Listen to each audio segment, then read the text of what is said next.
શાનો programme mummy? આજે programme છે રસ કેરીનો, એ તો ફિક્સ જ છે. પછી શ્રીખંડ ફિક્સ. મેંગો શ્રીખંડ. ઓ બનાવ્યો તો અહીંયા હા, આપણે. અને ગોમથી કાલંગડું લાયા એવું? હતા. આ કાલંગડો ગોમ જ હોય, આપણી બાજુ જ થાય કાલંગડા તો. એ ત્યાં વેલા હોય ખેતરમાં એટલે. બરાબર. અહીંયા નહીં મળે આપણે સુરત તો કાલંગડું. સૌરાષ્ટ્ર મળે, ગુજરાત એ બાજુ મળે, આપણે મહેસાણા બાજુ એ બાજુ. એ ગોમથી કાલંગડું લાયા હતા. આજે કાલંગડાનું શાક. શાકના. બાજુ રસના રોટલા રોટલી. મસ્ત લાગે પણ હો. હા, એ તો ખબર.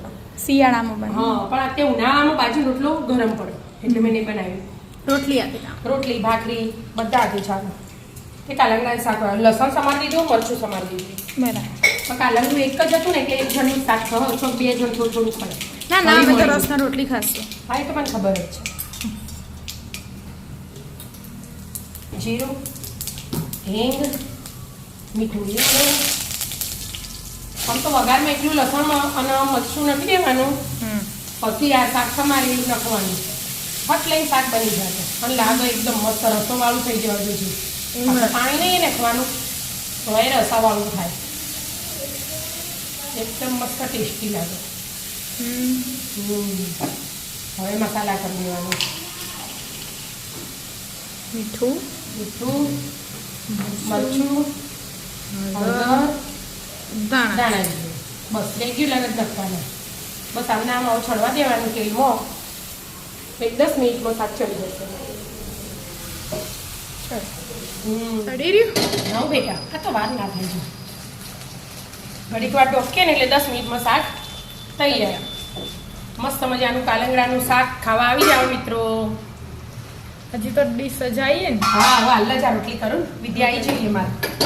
એ ખાવા જ આપવાનું. આમાં બીજું કશું એડ ના કરવાનું હોય? ના, રેગ્યુલર જ મસાલા. બરાબર. એટલે જ મસ્ત લાગે ને. અને લસણ આવે એટલે. અને જીરા નચમાનો વઘાર હોય. કોઈને પપ્પા આવું ને પછી આપણે ખાવા બેહીએ ને પછી રિવ્યુ લઈએ. હા, ચૂબડી. રિવ્યુ લેવાનો ટાઈમ આવી ગયો ભાઈ. પપ્પાના ફૂલ શાક.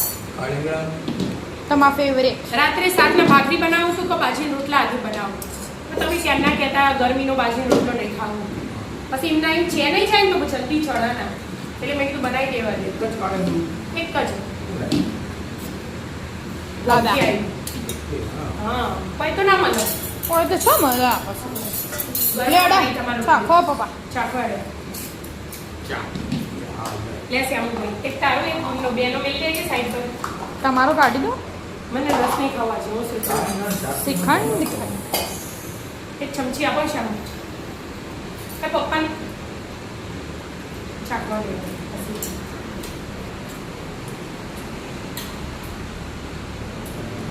સરસ. ભાવ પપ્પા ભાવ જ છે. પણ ભાઈ રોટલાનો ગોળ કરવાનો અને ઘી ગોળ નાખવાનો અને ચોળીને ખાવાનું મસ્ત લાગે એકદમ. હવે ચોમાસામાં એવું બનાવીશું. વરસાદ આવે ને એટલે બાજુ મંગાવીશું. કોઈ ને એડો ના શાંતિથી બેન ખાઈ લો. રાધે રાધે.